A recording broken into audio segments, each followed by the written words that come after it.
Sean todos bienvenidos, amados Sahin, amadas Sahayot, a una nueva transmisión que el Abacadosh nos permite venir delante de su presencia para poderle rendir tributo, darle las gracias por la infinita misericordia, la infinita gracia que Él nos permite venir a transmitir la enseñanza que Él ha dejado establecido en su palabra. Damos la cordial bienvenida a todos aquellos que se conectan y que están atentos a la transmisión de la enseñanza que estamos llevando del Sefer Shoftim. Les recuerdo, estamos en el Perek 18 y en esta oportunidad vamos a darle continuidad a la segunda parte del tema, la idolatría de Micaía y la migración de la tribu de Dan. Una breve reseña de la enseñanza que vimos la semana pasada es la cual estuvimos iniciando en la primera parte, donde la tribu de Dan envía a unos espías para que vayan a la tierra de Lais a poder visualizarla, para poderla conquistar, sabiendo que en esa tierra pues todavía no había sido conquistada y ellos no tenían ninguna posesión como pueblo, como tribu en la tierra prometida. Vimos también cómo los de la tribu de Dan, yendo para ir a sondear esta tierra de Lais, se encuentran con el levita de Micaía, el Cohen, es decir, el sacerdote que Micaías había nombrado para el lugar de adoración de las imágenes de talla que él había hecho en su casa. Y vemos cómo los de la tribu de Dan, una vez hubieron sondeado o visualizado la tierra de Lais, llegaron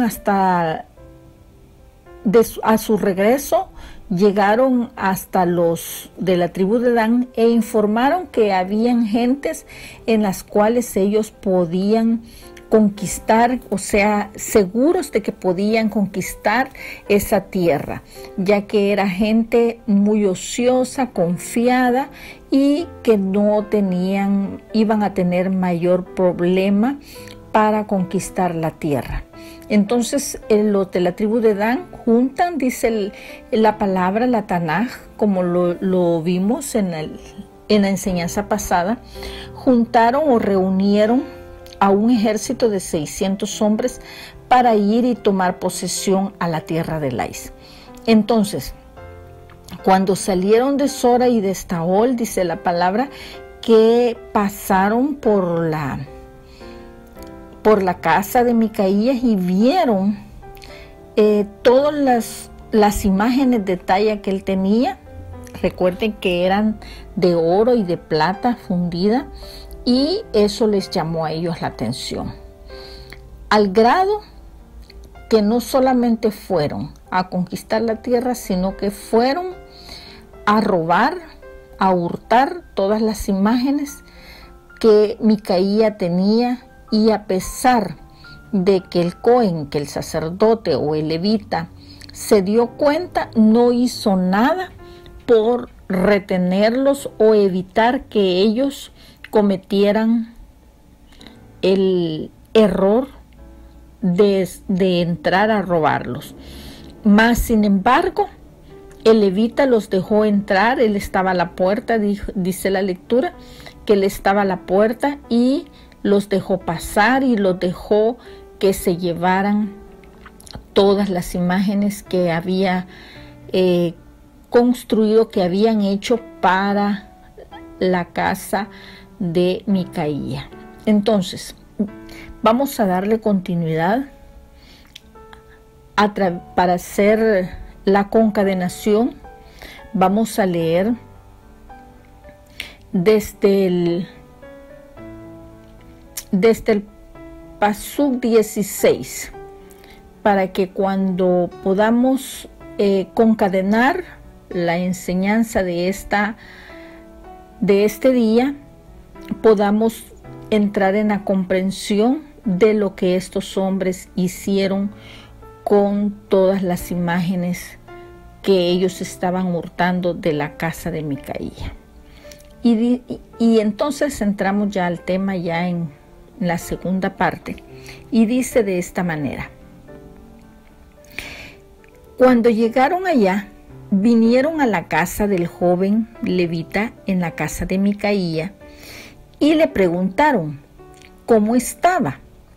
Y los 600 hombres que eran los hijos de Dan estaban armados con sus armas de guerra a la entrada de la puerta. Y subiendo los 5 hombres que habían ido a conocer la tierra, entraron allá y tomaron la imagen de tallas, el efod y los terafines y la imagen de fundición, mientras estaba el sacerdote a la entrada de la puerta con los 600 hombres armados de armas de guerra. Entrando pues aquellos en la casa de Micaía, tomaron las imágenes de talla, el efod de los terafines y la imagen de fundición, y el Cohen les dijo: ¿qué hacéis vosotros? Y miren la respuesta que les dio los de la tribu de Dan al levita en el 19. Y ellos les respondieron: calla, pon las manos sobre tu boca y vente con nosotros, para que seas nuestro padre y nuestro Cohen. Oiga la proposición que le estaban haciendo los de la tribu de Dan al levita, al Cohen. Y les pregunta: ¿es mejor que seas tú el Cohen en casa de un solo hombre que de una tribu y familia de Israel? Y se alegró, oiga esto, y se alegró el corazón del Cohen, el cual tomó el efod y los terafines y la imagen y se fue en medio del pueblo. Y ellos se volvieron y partieron y pusieron los niños, el ganado y el bagaje por delante. Oiga qué tremenda esta lectura que acabamos de hacer, porque primero dice la lectura que el levita cuestionó a los de la tribu de Dan que qué era lo que estaban haciendo, y ellos simple y sencillamente le dijeron: vos callate. Prácticamente, en pocas palabras, eso le estaban diciendo. Aunque la lectura dice que lo mandaron a que se pusiera la mano sobre la boca y que no dijera nada, que mejor se fuera con ellos.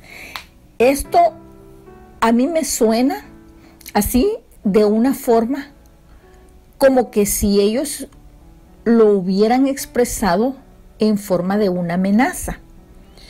Ellos estaban prácticamente ordenándole al levita que no se opusiera, que mejor se callara y que mejor se fuera con ellos, para que así fuera sacerdote de ellos o Cohen de ellos y padre al mismo tiempo, padre espiritual, para ponerse del lado de ellos. Y le prácticamente decimos que fue una amenaza porque ellos le expresaron que si no, él iba a ser atacado. Entonces, pero considero yo, en mi opinión, según lo que la lectura describe, en que hasta cierto punto fue una amenaza, sí, pero al mismo tiempo el levita se sintió agradado cuando ellos le dijeron que se viniera con la tribu, porque la lectura dice que se alegró el corazón del sacerdote. Se alegró su corazón, dice la lectura, porque él estaba lleno de una ambición, no le importaba ejercer su papel o su ministerio como sacerdote transparentemente, sino que él, casi podríamos decir que él era un mercenario, porque él actuaba de una manera incorrecta, tal cual actuó con Micaía, así estaba actuando con los de la tribu de Dan. ¿Por qué? Porque él no se opuso a no irse con ellos.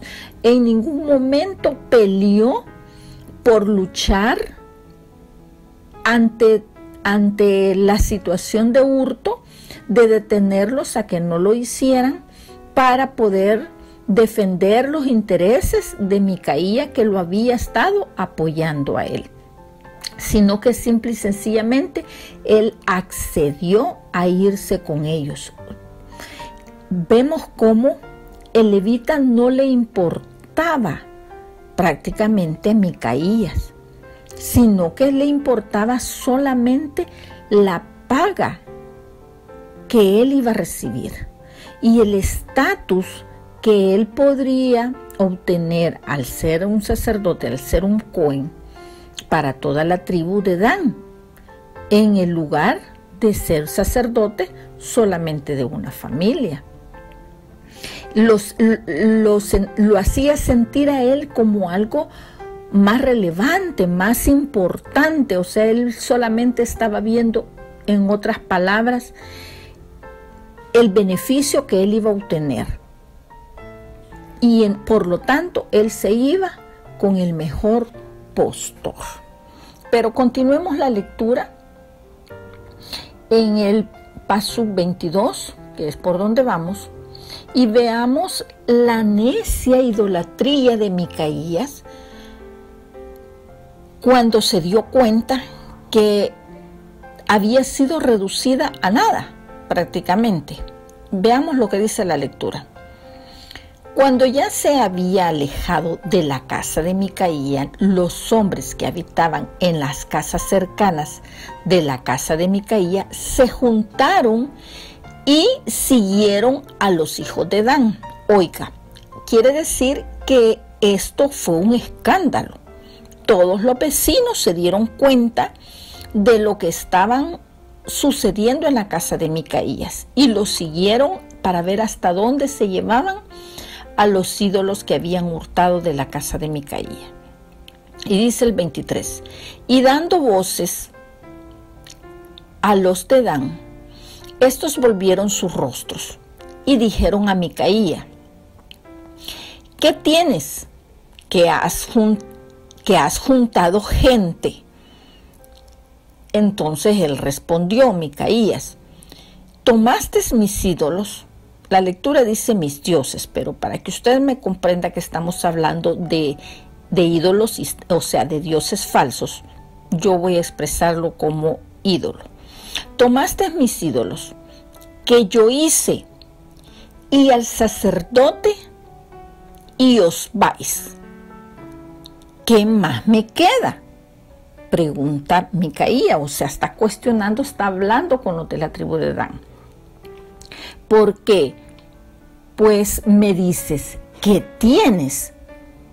Entonces, prácticamente, cuando Micaía se entera que había sido robado de todas las pertenencias, de todas las imágenes, vemos cómo esta es una poderosa ironía lo que estaba pasando en la vida de Micaías o en la situación de Micaías, ya que él tenía que rescatar a sus propios ídolos o a sus propios dioses falsos. Obviamente, sus ídolos, sus dioses, los cuales en aquella oportunidad, o sea, en el capítulo anterior, vimos cómo él creía que estas imágenes, que estos dioses falsos, lo iban a proteger a él, lo iban a hacer próspero a él.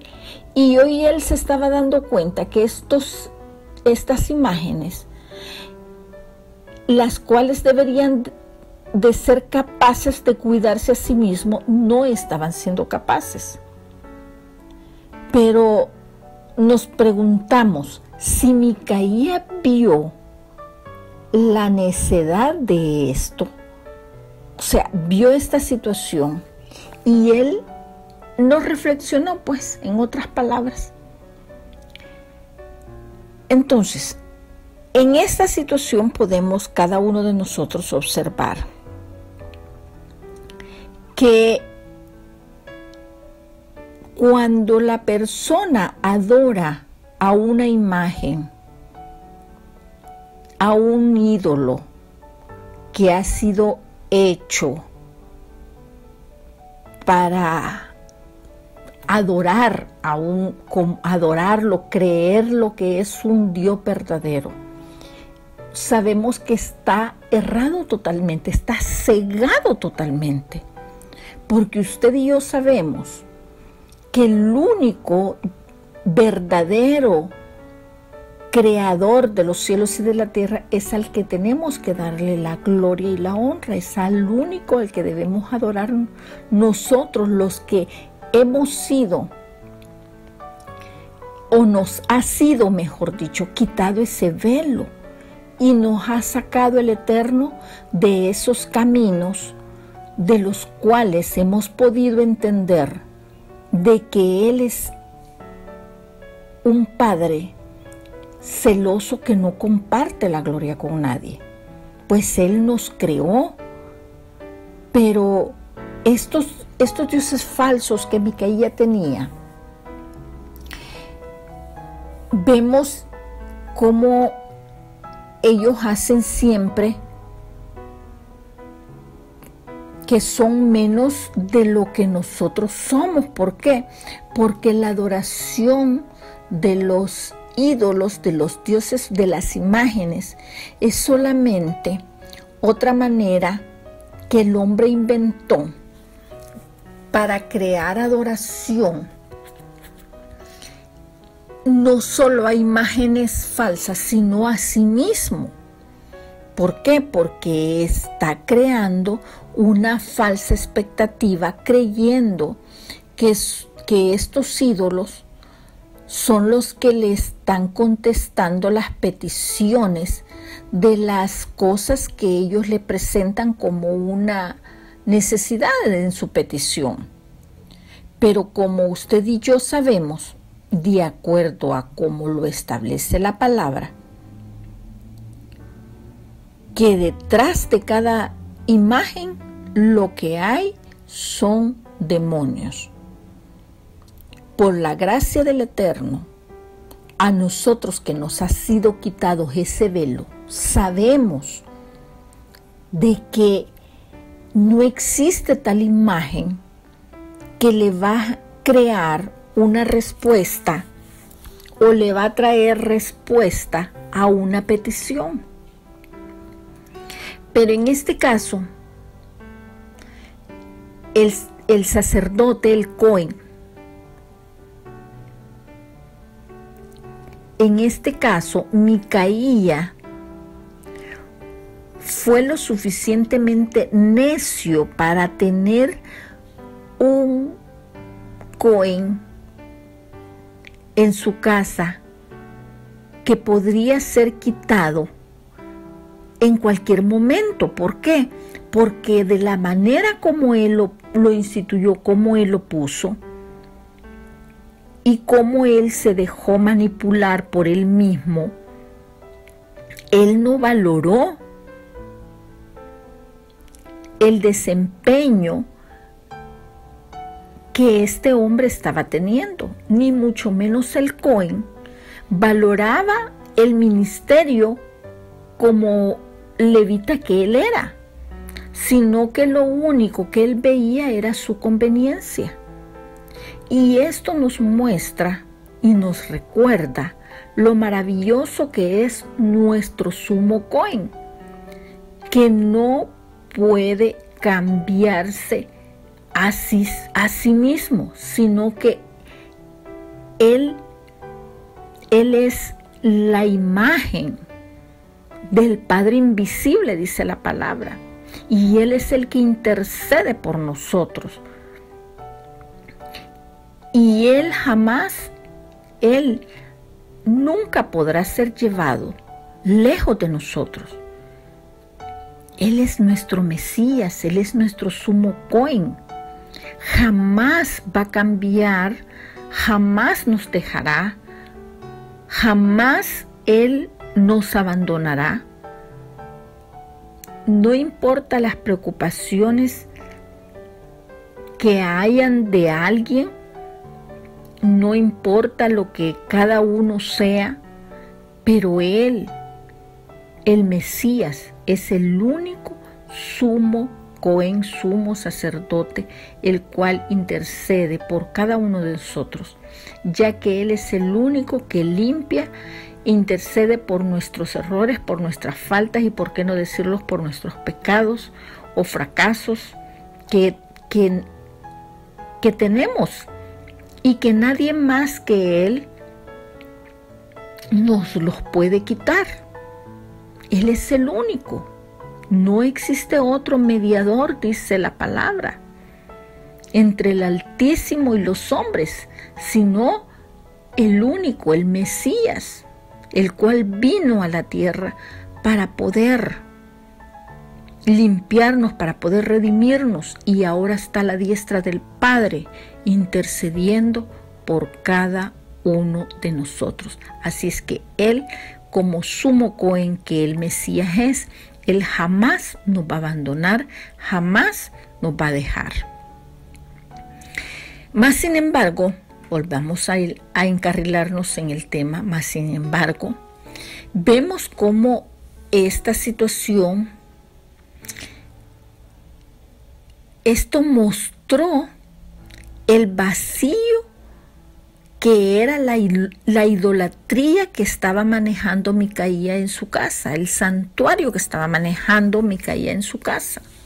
Vemos cómo esos falsos dioses, esos falsos imágenes, esos ídolos, no le trajeron nada de lo que él creía que le iban a traer, que le iba a traer bendición, que le iban a traer prosperidad. Esto no le duró mucho, como él había creído, como Micaía había creído. Mas sin embargo vemos que el ejército de la tribu de Dan se rehúsa a devolver a Micaía las imágenes que le habían hurtado. No se las quiso regresar, así que Micaía se va a su casa, o se regresa a su casa con las manos vacías. Continuemos la lectura para que podamos avanzar en el tema. Y dice el 25: y los hijos de Dan le dijeron: no des voces tras nosotros, no sea que los de ánimo colérico os acometan. Es decir, Micaías los había seguido para pedirles que le devolvieran sus ídolos, sus imágenes.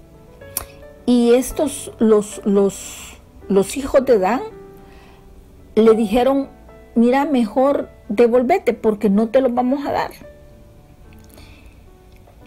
Pero continuemos la lectura y dice: y pierdas también tu vida y la vida de los tuyos. Y prosiguieron los hijos de Dan su camino, y Micaía, viendo que eran más fuertes que él, volvió y se regresó a su casa, prácticamente con las manos vacías. ¿Por qué? Porque lo que hicieron los de la tribu de Dan fue intimidarlo, en la cual pues vemos cómo en la lectura le hacen creer que si él sigue insistiendo, van a haber algunos de ánimo colérico y lo van a atacar y van a cometer también algún error, digámoslo así, atacándole la vida. Entonces este evento, el cual nos narra la lectura sobre lo sucedido, Y ante la situación que está viviendo Micaía y las palabras, y estas palabras que ilustran el desorden generalizado que en Israel había provocado los de la tribu de Dan durante este largo periodo de los jueces. ¿Por qué? Porque ya antes habíamos visto de que en este periodo no había nadie quien los gobernara. Por lo tanto, ellos estaban haciendo la de su antojo.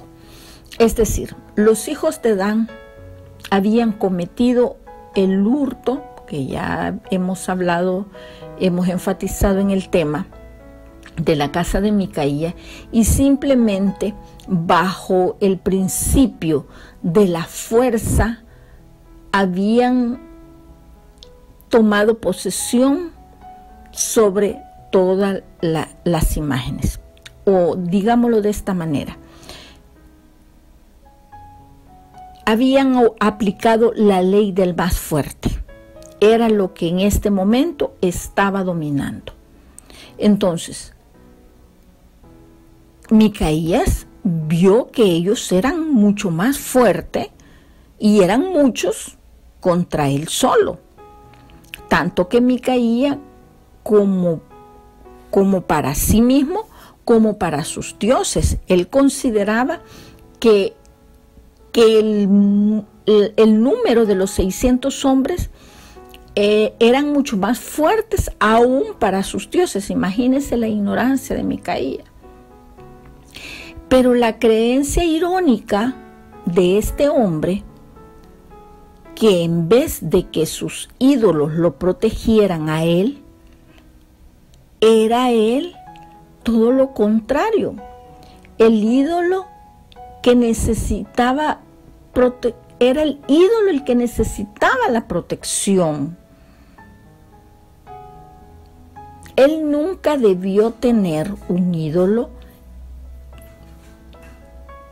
quien realmente nunca iba a recibir ninguna protección, mucho menos una bendición. Pero lamentablemente esto no lo tenía revelado Micaía. Él siempre había creído que eran los ídolos los que lo estaban protegiendo y los que lo iban a bendecir a él. Pero aquí era todo lo contrario. Entonces vemos cómo el ejército de la tribu de Dan conquista la ciudad de Lais y la nombra como ciudad de Dan. Continuemos la lectura para ir avanzando en el tema, porque tenemos que concluirlo hoy. El Perec 18, y dice el 27: y ellos, llevando las cosas que habían hecho a Micaía, juntamente con el Cohen, con el sacerdote que tenía, llegaron a Lais, al pueblo tranquilo y confiado, y los hirieron a filo de espada, y quemaron la ciudad. Y no hubo quien los defendiese, porque estaban lejos de Sidón, y no tenían negocios con nadie. Y la ciudad estaba en el valle que hay junto a Bet-rehob. Luego reedificaron la ciudad y habitaron en ella. Llamaron el nombre de aquella ciudad Dan, conforme al nombre de Dan, su padre, el hijo de Israel, es decir, el hijo de Jacob, quien antes se llamaba la ciudad de Lais. Entonces, esto está escrito, como lo hemos visto, en una manera para hacernos al menos un poco compasivos. Es decir, con el pueblo de Lais eran un pueblo demasiado tranquilo y confiado. Y el pueblo de Israel fue instruido a tomar la tierra de los cananeos. Sí, eso lo hemos venido estudiando desde ya hace mucho rato. Pero esto que había hecho los de la tribu de Dan, esto parecía un ataque sin escrúpulos de parte de estos hombres inicuos de la tribu de Dan, porque no se dedicaron a conquistar solo la tierra, sino que su afán y su falta de pudor e inmoralidad los hizo cometer el hurto de las imágenes con la cual estaban rompiendo totalmente las leyes establecidas por el Abacadosh en la Torá. Dice la lectura que la ciudad de Dan se convertiría en la ciudad norteña más prominente en Israel. Mas, sin embargo, eso lo veremos más adelante. Luego vemos cómo la tribu de Dan oficialmente adopta la idolatría que comenzó en la casa de Micaía. Para ir finalizando, vamos ya a los últimos dos pasuk que nos restan, es el 30 y el 31, para poder concluir con este tema. Y dice así: y los hijos de Dan levantaron para sí la imagen de talla, y Jonatán, hijo de Gersón, hijo de Moshe, él y sus hijos fueron Coanim en la tribu de Dan, es decir, fueron sacerdotes en la tribu de Dan, tanto Jonatán como Gersón, hasta el día del cautiverio de la tierra. Así tuvieron levantada entre ellos la imagen de talla de Micaía, que Micaía había hecho todo el tiempo que la casa de Yahweh estuvo en Silo. Entonces, amados Sahim, concluyamos y aterricemos para dar finalización a este tema. En estos últimos dos pasuk que hemos leído, vemos cómo esto nos muestra la era en el principio de una idolatría establecida por los Bene Israel en la tierra prometida. Es decir, sabíamos y hemos estudiado durante todo el trayecto de esta historia, tanto desde el libro de Yehoshua como el Sefer Shoftim, hemos visto cómo la idolatría individual en los Bene Israel se ha manejado de toda esta historia. Pero esto que acaba de suceder, esto ya se convierte en una idolatría oficial prácticamente, diríamos descaradamente. ¿Por qué? Porque los de la tribu de Dan, al tomar posesión de todas estas imágenes, vemos cómo empiezan ellos a ejercer sobre toda la tribu de Dan para generar esta adoración falsa, como que si era la imitación de la casa de Yahweh cuando estuvo en Silo.